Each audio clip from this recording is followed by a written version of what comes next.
आपका यहाँ पे शून्यकों का योगफल और शून्यकों का गुणनफल जो है सो लिखा हुआ है। सो हम पहले योगफल के रूप में कुछ इस प्रकार से लिखेंगे। योगफल का जो वैल्यू है आपका ये लिखा हुआ है। और योगफल के अलावा अगर आप आपके बुक को चेक करिएगा, गुणनफल का वैल्यू भी लिखा हुआ है, जो कि कुछ इस प्रकार से आपका हो जाएगा। हम इस वैल्यू को लिख चुके हैं। सो आपका जो प्रश्न है वहाँ पे शून्यकों का योगफल और शून्यकों का गुणनफल जो है लिखा हुआ है और आपसे आगे कुछ निकालने को कहा जाए। सो कभी भी हमारा इस प्रकार से पहला वर्क होगा कि हम जो गिवन इंफॉर्मेशन हमारे बुक में लिखा होगा उसे लिख लेंगे, कि जैसे कि ये योगफल आपका, ये गुणनफल आपका लिखा हुआ है बुक में आपके, जो कि हम यहाँ पे लिख चुके हैं। अब जो वर्क हमारा होगा सो हम लिखेंगे। वर्क यानी कि जो हमसे पूछा गया सो हम यहाँ पे लिखेंगे। लिख चुके हैं। अब सिर्फ लिखने से काम होगा नहीं, हम क्या करेंगे कि फार्मूला को जो है अप्लाई करेंगे।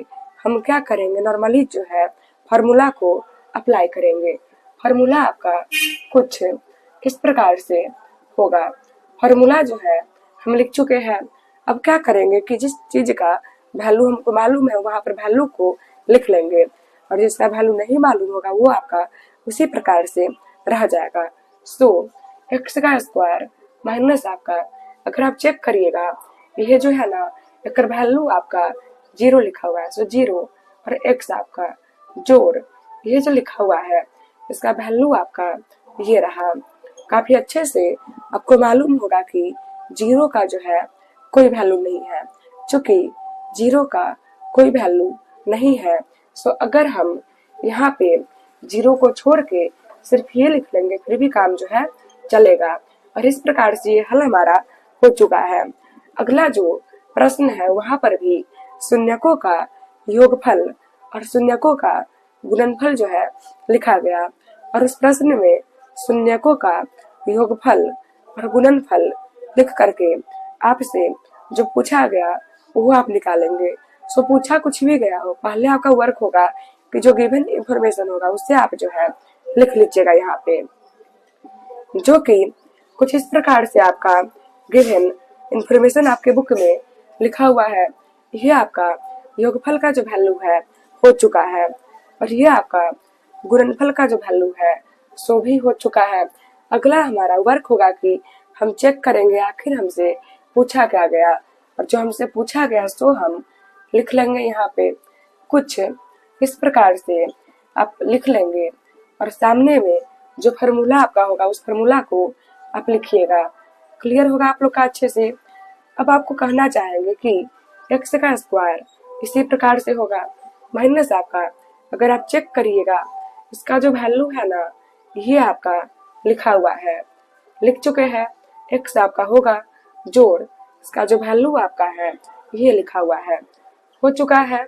अब अगर आप चेक करिएगा एक्स का स्क्वायर होगा माइनस आपका ये होगा, और क्या होगा प्लस माइनस आपका माइनस, आप ये लिख लीजिएगा।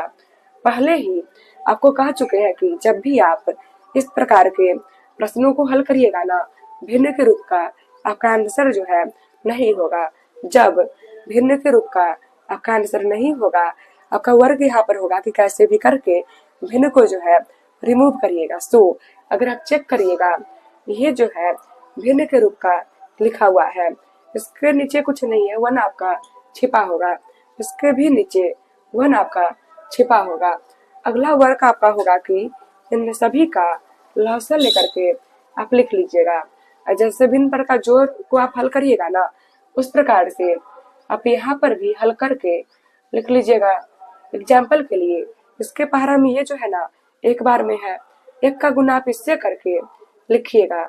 सो कुल मिला के अगर आप चेक करिएगा नीचे का जो वैल्यू है ना ये कुछ खास आपका यहाँ पे बचेगा नहीं, कोई वैल्यू इसका नहीं बचेगा। आप सिर्फ और सिर्फ ऊपर के वैल्यू को जो है लिख लीजिएगा। इस प्रकार से ये आपका जो प्रश्न है हल हो चुका है। 7 यहाँ पे लिखा हुआ है। बढ़ेंगे हम क्वेश्चन नंबर 4 की ओर। सो 4 को अगर आप चेक करिएगा फिर कुछ कुछ आपका जो है ना 4 नंबर क्वेश्चन जो है इसी प्रकार से बन जाएगा। आपको फिर से कहना चाहेंगे कि अगर आप 4 को चेक करिएगा फिर कुल मिलाकर के 4 आपका जो है ना कुछ कुछ अभी जो हल किए है ना प्रश्न को उस प्रकार से बन जाएगा। हल्का सा बस चेंज आपका ये किया हुआ है कि पहले जहाँ आपके बुक में शून्यकों का योगफल और शून्यकों का गुणनफल लिखा हुआ है, अब यहाँ पे सिर्फ और सिर्फ शून्यक जो है लिखा हुआ है। आपको फिर से कहना चाहेंगे कि 4 जो है सेम आपका जैसे अभी हल किए है ना उस प्रकार से हो जाएगा।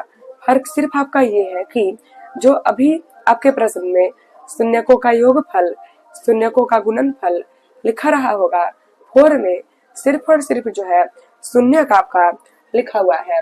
यानी कि पहला वैल्यू आपका अल्फा हो जाएगा और अगला जो वैल्यू है कुछ इस प्रकार से होगा।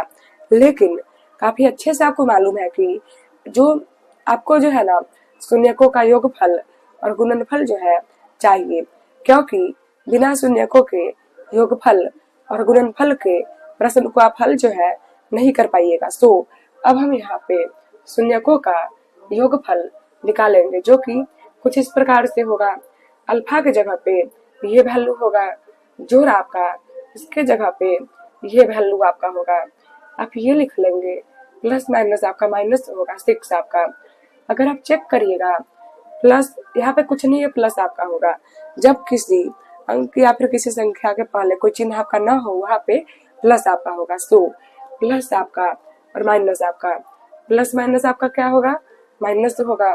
इसमें से ये कम होगा नहीं, 6 में से हम इससे कम करके लिखेंगे, 6 के पहले चिन्ह माइनस है ना, माइनस आपका होगा।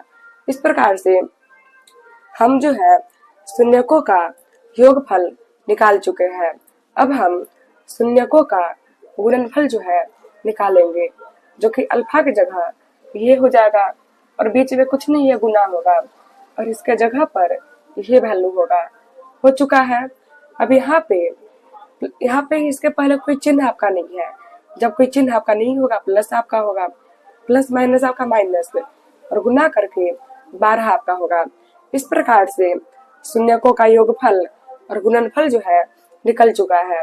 अब हमसे जो पूछा गया सो हम लिखेंगे और उसे लिख करके फार्मूला जो है अप्लाई करेंगे जो कि कुछ इस प्रकार से होगा। आपका x का स्क्वायर आपका माइनस का जो वैल्यू है ना आप यहाँ निकाल कर रखे हुए तो आप रख लीजिएगा। जोड़ आपका इसका जो वैल्यू है ये आपका निकला हुआ है। अब अगर आप चेक करिएगा x का स्क्वायर होगा आपका माइनस माइनस आपका प्लस होगा 4x आपका, प्लस माइनस आपका माइनस होगा और 12 आपका। इस प्रकार से 4 का 1 जो है हल आपका हो चुका है।